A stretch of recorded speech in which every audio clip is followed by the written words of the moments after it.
Hello everyone, welcome back to the channel. Capital reduction का हमने last 11th number का जो सम है वो कंप्लीट किया था, जो बहुत ही इम्पॉर्टेंट था। आज वैसा ही एक बहुत ही इम्पॉर्टेंट सम है, सम नंबर 13, हसी खुशी कंपनी लिमिटेड जो है। ओके, यहाँ भी आपको हसी खुशी कंपनी लिमिटेड की बैलेंस शीट दी गई है 31/3/2011 की। यहाँ आपको सारे एडजस्टमेंट दिए गए हैं। ओके, और आपको बोला है कि आपको जर्नल एंट्रीज़ बनानी है और उसके बाद आपको बैलेंस शीट बनानी है। तो लास्ट जो सम था उसमें मैंने आपको कैसे करवाया था, पहले आपको कैपिटल रिडक्शन फंड में जो अमाउंट आएगी वो, और फिर यूटिलाइजेशन वो पहले हम फाइंड कर लेंगे और उसके बाद हम एंट्रीज़ करेंगे। एक मेथड वो है, आप वैसे भी कर सकते हो। आज हम क्या करेंगे, दोनों साथ साथ करते जाएंगे। पहले यानी एक एडजस्टमेंट लेंगे, उस एडजस्टमेंट की हम जनरल एंट्री भी है वो भी साथ में लिख लेंगे, और वो कहाँ आएगा, कैपिटल रिडक्शन फंड में आएगा या यूटिलाइजेशन में आएगा, वो भी साथ में लिखते जाएंगे, ताकि आपको दोनों मेथड अच्छे से पता चल जाए और फिर आप दोनों मेथड में से किसी भी एक मेथड से आप अपना सम कर सकते हो। ओके, सो सबसे पहले शुरू करते हैं। Prepare a capital reduction account. Okay, यहाँ हमें कैपिटल रिडक्शन अकाउंट भी बनाना है। Balance sheet after capital reduction and write down the journal entries in order to implement the capital reduction scheme on 1/4/2011। First of all, reduce ₹80 पर equity share capital. आप देखोगे equity share capital आपकी ₹100 की है और आपको 80 से क्या करना है, रिड्यूस करना है। रिड्यूस ₹80 पर इक्विटी शेयर, आपको बोला है 80 से आपको क्या करना है, रिड्यूस करना है। इक्विटी शेयर कैपिटल रिड्यूस करते हो तो कहाँ आता है, रिडक्शन, कैपिटल रिडक्शन में आएगा। तो यहाँ मैं लिखूँगी equity share capital 11,000 total equity shares है, मल्टीप्लाई बाय 80, सो 8,80,000 होगा। ओके, ये हुआ। उसके साथ में हम जनरल एंट्री भी लिख लेंगे। जनरल एंट्री क्या होती है, equity share capital account debit 11,000 into 80, 8,80,000 to capital reduction account 8,80,000। Okay, दूसरा एडजस्टमेंट उन्होंने बोला है utilize security premium. Security premium भी आपको क्या करना है, यूटिलाइज करना है। आप बैलेंस शीट में देखोगे तो सिक्योरिटी प्रीमियम 20,000 टोटल है। तो security premium capital reduction fund हमारा इतना बढ़ जाएगा, 20,000 सिक्योरिटी प्रीमियम। उसकी जनरल एंट्री भी साथ में लिखते हैं। सिक्योरिटी प्रीमियम क्रेडिट होता है, वो अब यूज़ कर लेंगे तो हो जाएगा debit, security premium account debit. 2 कहाँ जाएगी अमाउंट, कैपिटल रिडक्शन अकाउंट में 20,000। ओके, उसके बाद उन्होंने क्या बोला है, उन्होंने थर्ड बोला है डिबेंचर होल्डर्स। यहाँ डिबेंचर का पॉइंट बहुत ही इंपॉर्टेंट है, अच्छे से ध्यान से देखना।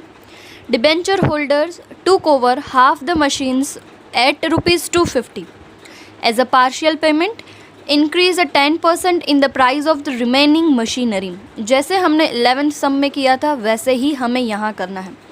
तो मैं आपको यहाँ कैलकुलेशन दिखा देती हूँ कैसे करना है। डिबेंचर होल्डर उन्होंने बोला है 3 लाख टोटल डिबेंचर होल्डर है। उसमें से क्या हो रहा है, हाफ जो हमारी मशीनरी है, टोटल मशीनरी 4 लाख रुपीज़ की है। हमारे बैलेंस शीट में टोटल मशीनरी 4 लाख रुपीज़ की है। सो हाफ अमाउंट कितनी हो जाएगी, 2 लाख। 2 लाख की मशीनरी की वैल्यू वो कितने में लेके जाते हैं, 250 में। ओके, तो अब डिबेंचर होल्डर 3 लाख में से 250 तो हमारे क्या हो गए, कंप्लीट हो गए। मशीनरी उनको दे दी, यानी डिबेंचर होल्डर अब हमारे नहीं रहे। बाकी के जो 50,000 बचे वो रहेंगे।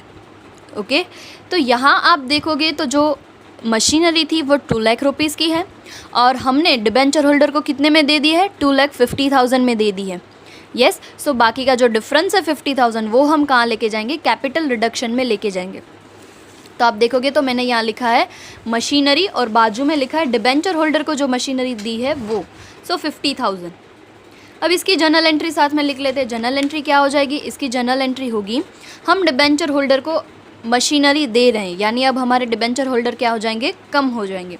सो डिबेंचर होल्डर्स ऑलवेज होते क्या है, क्रेडिट है। तो डिबेंचर अकाउंट हम अब डेबिट कर देंगे, अब डिबेंचर हमारे लाइबिलिटी नहीं है। So debentures account debit 2,50,000।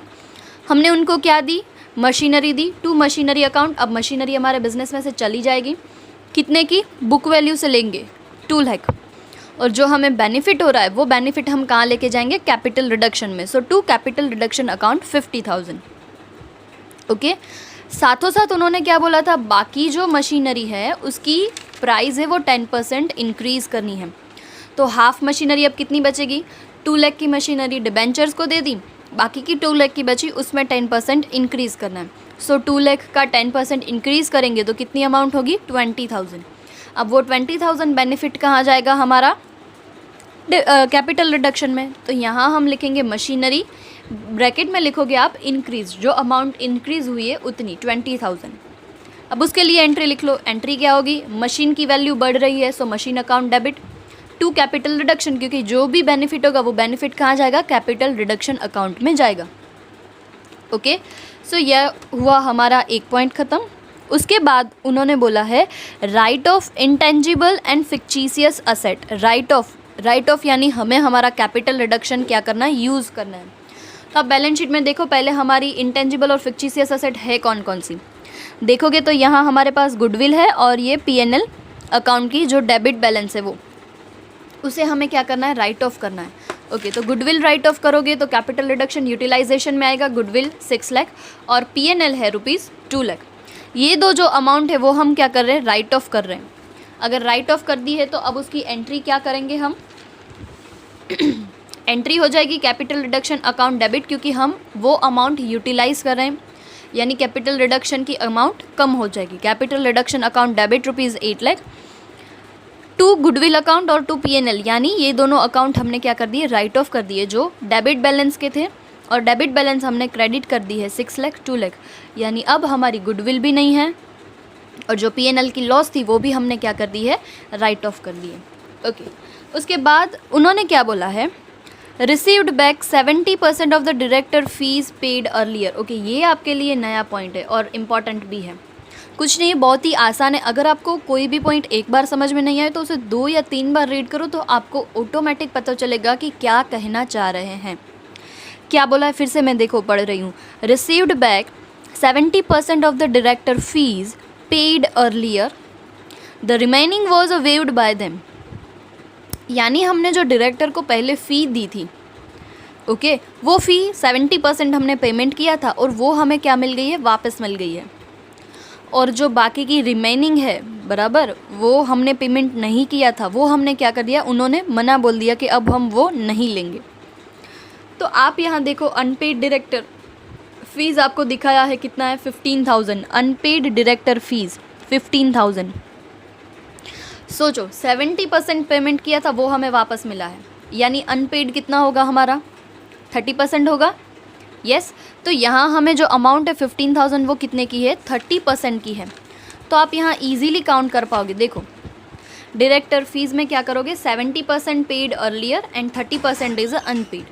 सो टोटल फ़ी कितनी होगी, 30% इन पे 15,000 जो आपको बोला है बैलेंस शीट में अनपेड है। और अनपेड मैंने कैसे फाइंड किया, क्योंकि उन्होंने पहले बोला था 70% पेमेंट किया है, यानी जो बाकी है वो कितना होगा, 30%। सो 30% पे 15,000 है। आप डायरेक्ट यहाँ 70 भी ले सकते हो और 100 भी ले सकते हो। 100% पे कितना, 50,000, और फिर 50,000 का आप 70% निकालोगे तो आंसर आ जाएगा 35,000। ओके, और यहाँ आप ऐसा भी कर सकते हो, 30% पर 15,000, सो 70% पे कितना, तो डायरेक्ट आपको 35,000 आंसर मिल जाएगा। ये 35,000 जो है वो क्या हो, हमने डायरेक्टर्स को पहले पेमेंट किया था, अब वो सारा पेमेंट हमें क्या हो गया है, रिसीव्ड बैक, वापस मिल गया है। अमाउंट हमें मिलती है, वापस मिलती है तो कहाँ आएगी, कैपिटल रिडक्शन में आएगी। 70% डायरेक्टर फीस हमें मिल गई है 35,000, और बाकी की जो अनपेड फ़ी थी वो उन्होंने क्या कर दी है, वेव्ड बैक, यानी वो अब जाने दी है, वो अब हमसे लेंगे नहीं। सो वो भी हमारे लिए लायबिलिटी में डिक्रीज़ होता है तो बेनिफिट है। सो अनपेड डायरेक्टर्स फ़ी 15,000। अब इसके लिए हम एंट्री लिखेंगे। क्या एंट्री लिखेंगे, देखो, पहले जो 70% हमें अमाउंट है जो वापस मिली है, यानी बैंक अकाउंट डेबिट, पैसे मिल रहे हैं और ये पैसे कहाँ जाएंगे, टू कैपिटल रिडक्शन अकाउंट। इसकी भी 2 एंट्री हो सकती है। कैसे, जैसे डायरेक्टर फीस से हमें ये अमाउंट मिल रही है, so director fee account debit to capital reduction account, और फिर अमाउंट मिलेगी so bank account debit to director fee. यहाँ डायरेक्टर फ़ी पहले डेबिट हुआ और बाद में क्रेडिट, यानी उसकी जो अकाउंट है उसका जो वो क्या हो जाएगा, क्लोज हो जाएगा। आप ये 2 एंट्री भी लिख सकते हो और ये 1 भी लिख सकते हो। आप अगर 1 एंट्री लिखते हो तो बीइंग जो लिख रहे हो वो अच्छे से आपको लिखना होगा। जो 70% डायरेक्टर को फ़ीस हमने दी थी वो हमें रिसीव्ड बैक वापस मिल गई है।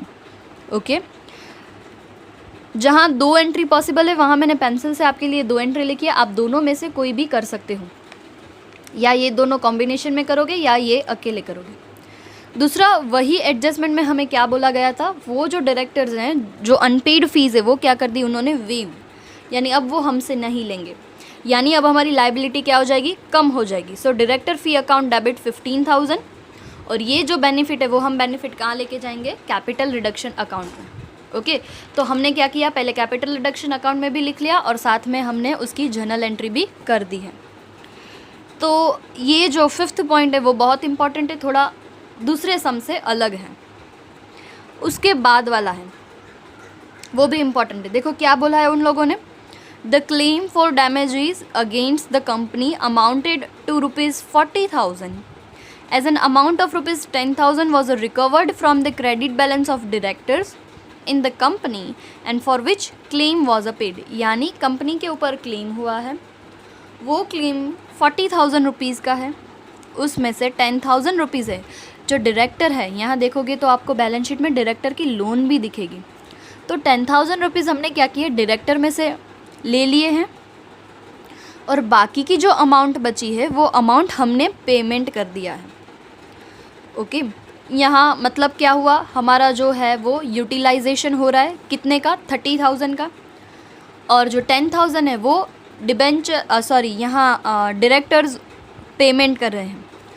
सो यूटिलाइजेशन में हम लिखेंगे क्लेम, क्योंकि ये क्लेम हुआ है हमारे पर। सो 40,000 माइनस 10,000 30,000। क्यों 30,000 आया, क्योंकि 10,000 है वो डायरेक्टर्स ने पेमेंट किया है। टोटल 40,000 का था, उसमें से 10,000 डायरेक्टर ने पेमेंट किया, यानी 30,000 हमारा क्या हो जाएगा, पेमेंट का होगा। अब इसके लिए जर्नल एंट्री लिखते हैं। ओके, जर्नल एंट्री क्या होगी हमारी, यहाँ डायरेक्टर की लोन थी, वो डायरेक्टर की लोन अब क्या हो गई है, कम हो गई है। बाद में हम डायरेक्टर को पेमेंट कर देंगे, पर अभी जो 10,000 है वो हम 10,000 कहाँ से ले रहे हैं, डायरेक्टर्स में से ले रहे हैं। सो डायरेक्टर की जो लोन थी अब वो लोन कम हो जाएगी, डेबिट 10,000 करेंगे। यूटिलाइजेशन बाकी के जो 30,000 है वो हमने कहाँ से लिए हैं, कैपिटल रिडक्शन में से लिए हैं। सो कैपिटल रिडक्शन अकाउंट डेबिट। 2, ये क्या हुआ, क्लेम हुआ है, सो 2 क्लेम अकाउंट 40,000, और उसके बाद क्लेम का पेमेंट होगा तो claim account debit 30,000 to bank account 30,000। Okay, और बाद में हम डायरेक्टर्स को पेमेंट कर देंगे। यहाँ मैंने उसकी एंट्री नहीं लिखी है, आप लिखोगे तो भी चलेगा। क्या हो जाएगा, डायरेक्टर्स लोन अकाउंट जो हमने यहाँ लिखना नहीं है, पर आप याद रखना कि डायरेक्टर को जो है वो 10,000 हम बाद में पेमेंट करेंगे। ओके, सो यहाँ ये ख़त्म हो गया। डायरेक्टर लोन अकाउंट पहले 10,000 उसमें से ले लिए, फिर कैपिटल रिडक्शन में से 30,000 लिए, टू क्लेम अकाउंट क्योंकि ये क्लेम हुआ है 40,000 का, और उसमें से हमने 30,000 का जो पेमेंट किया है उसकी एंट्री हो जाएगी claim account debit to bank account.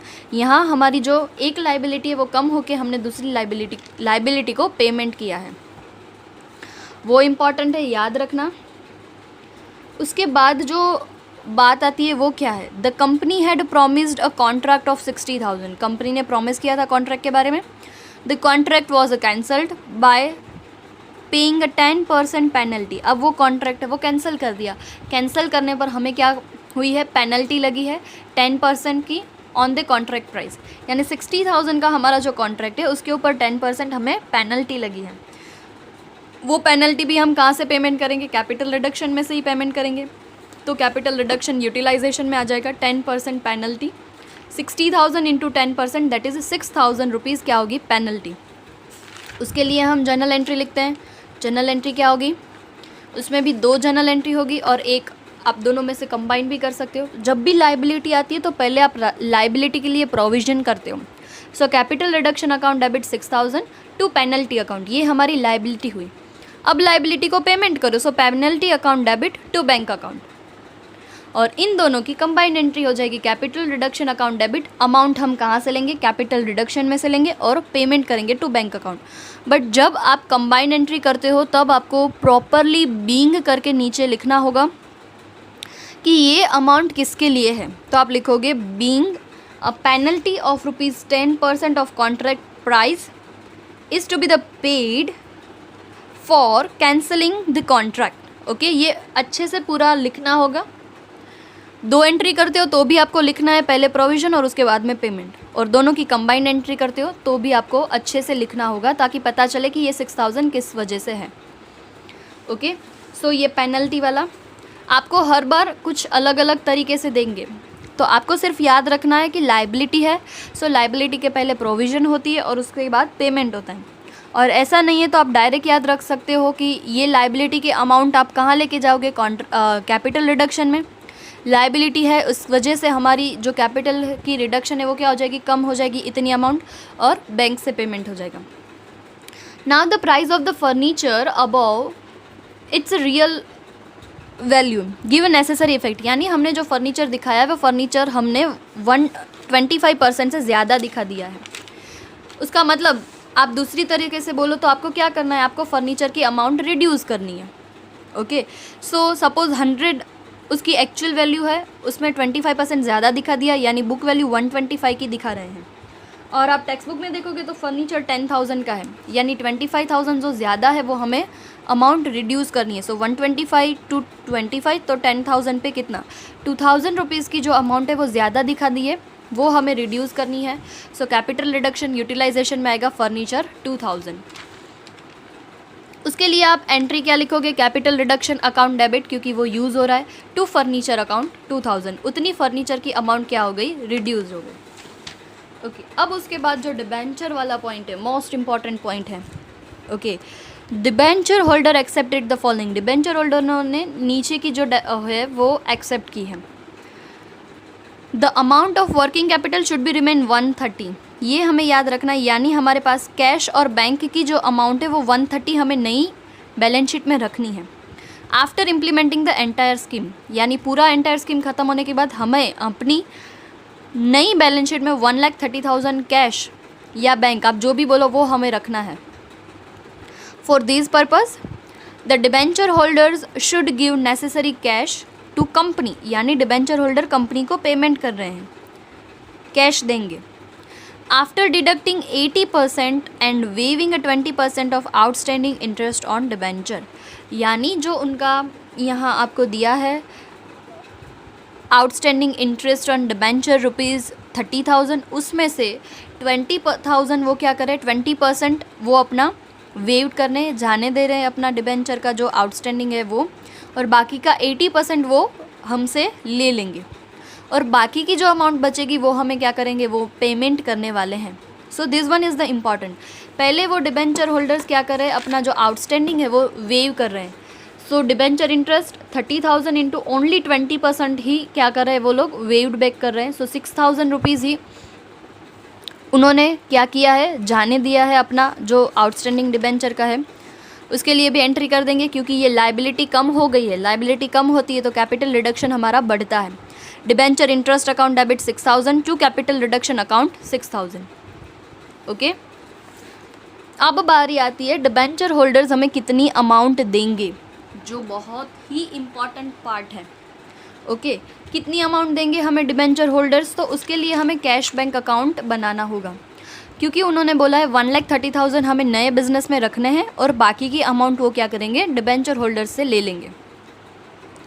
तो आप बैलेंस शीट में देखोगे तो कैश और बैंक कैश बैलेंस लिखा है 90,000। सो यहाँ आएगा कैश बैंक में बैलेंस ब्रॉट फॉरवर्ड, असेट है, असेट की डेबिट साइड होती है, सो बैलेंस ब्रॉट फॉरवर्ड 90,000। और उन्होंने पहले से बोल दिया है कि आपको नई बैलेंस शीट में कितनी लिखनी है, 130, यानी आपको कैरी फॉरवर्ड कितना करना है, 130। तो आप दोनों साइड लिख लोगे, बैलेंस ब्रॉट फॉरवर्ड 90,000 और बाय बैलेंस कैरी फॉरवर्ड 1,30,000। अब जो सारे हमारे यहाँ कैश और बैंक जहाँ जहाँ हमने यूज़ किया है वो उसकी पोस्टिंग कर देंगे। यहाँ हमारा सबसे पहले आता है क्लेम का पेमेंट। क्लेम का पेमेंट यहाँ कितना है, 30,000, तो हम यहाँ लिख देंगे क्लेम 40,000। 40,000 क्यों लिखा है, 30,000 हम क्लेम वालों को देंगे और 10,000 है वो हम डिबेंचर होल्डर्स को दे देंगे, सॉरी डिबेंचर नहीं, डायरेक्टर्स को देना है वो दे देंगे। टोटल यहाँ हमारा क्लेम कितना है, 40 का ही रहेगा। यहाँ गलती से 30 मत लिखना वरना आपका आंसर नहीं आएगा। हमें यहाँ 40 का 40 लिखना है, क्योंकि हम बाद में, मैंने आपको बोला था, जो डायरेक्टर्स हैं उनको पेमेंट कर ही देंगे। ओके, ऐसा नहीं होगा कि हम उनको नहीं देंगे 40,000 हम उनको क्या कर देंगे, दे देंगे। उसके बाद कहाँ बैंक आता है, यहाँ फिर से 6,000 हमने जो पेनल्टी पे की थी। सो बैंक अकाउंट क्रेडिट है तो क्रेडिट साइड आके हम लिखेंगे 6,000। ओके, उसके बाद यहाँ बैंक डेबिट है, जो हमें डायरेक्टर से अमाउंट वापस मिली थी, तो हम लिखेंगे यहाँ डायरेक्टर फीस रिसीव्ड बैक 35,000। उसके अलावा कहीं पे भी बैंक की एंट्री नहीं है, तो आप ये अकाउंट क्लोज करोगे तो आपको अमाउंट मिलेगी 51,000। सो डिबेंचर होल्डर्स हमको 51,000 अमाउंट देंगे। ओके, सो ये आपके लिए नया है। और यहाँ 40,000 आपको याद रखना है, 30 नहीं 40 लिखेंगे, क्योंकि 10,000 हम डायरेक्टर्स को बाद में पेमेंट करेंगे। सो 51,000 डिबेंचर होल्डर्स हमें अमाउंट देंगे। So bank account debit 51,000 to debenture holder account 51,000। Okay, उसके बाद जो हम करते हैं, यहाँ देखेंगे टोटल करेंगे कैपिटल रिडक्शन वाला। अगर जो अमाउंट बाकी बचेगी तो वो हम कहाँ लेके जाएंगे, कैपिटल रिजर्व में लेके जाएंगे। सो कैपिटल रिजर्व में अमाउंट आएगी 1,88,000, तो हम एंट्री करेंगे उसके capital reduction account debit 1,88,000 to capital reserve 1,88,000।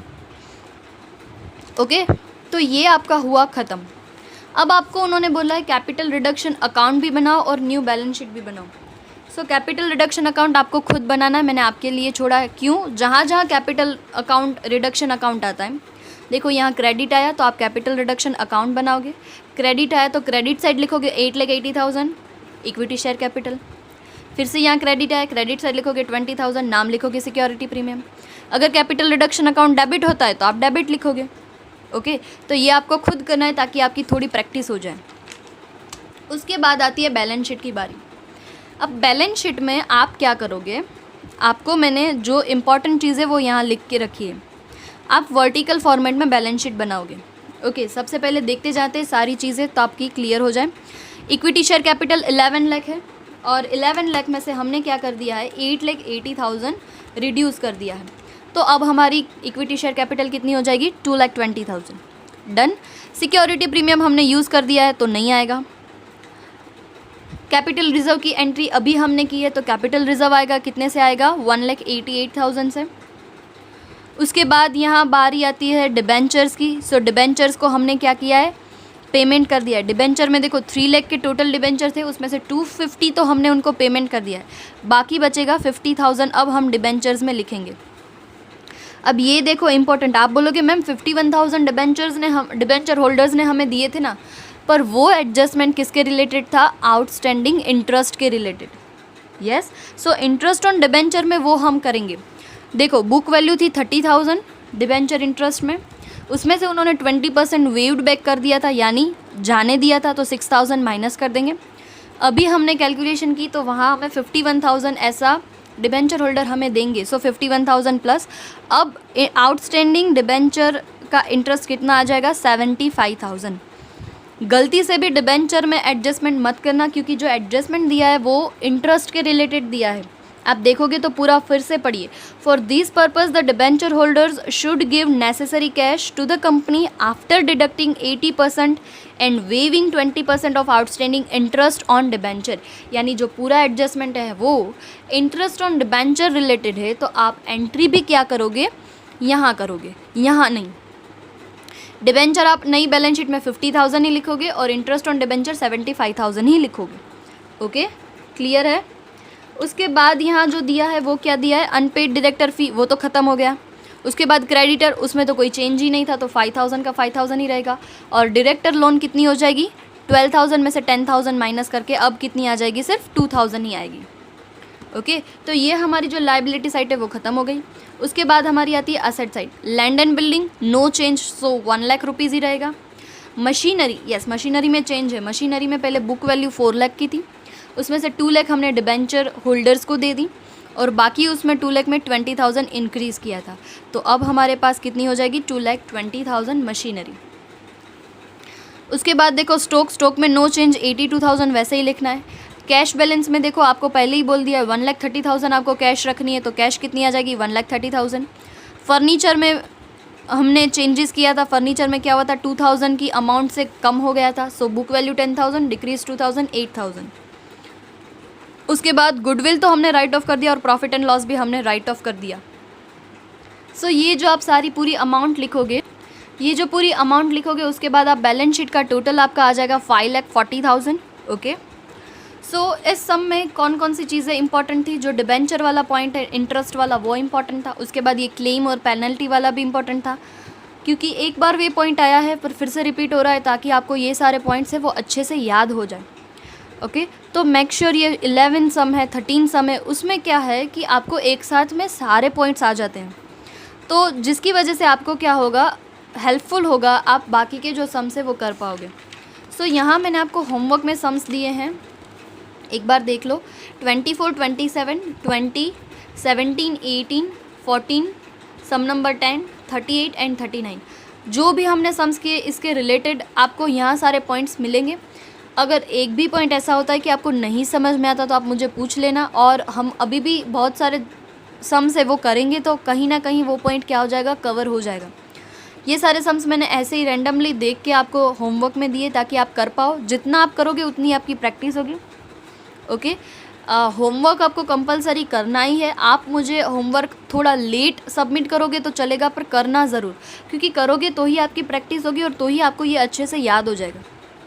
ठीक है, so 11 sum and 13 sum both are most important, क्योंकि उसमें बहुत से पॉइंट्स है वो बहुत ही इंपॉर्टेंट पॉइंट्स हैं।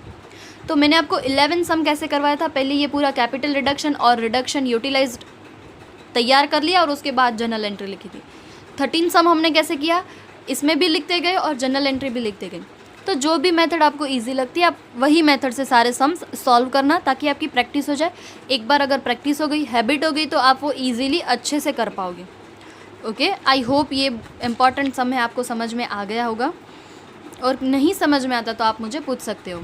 Okay, thank you.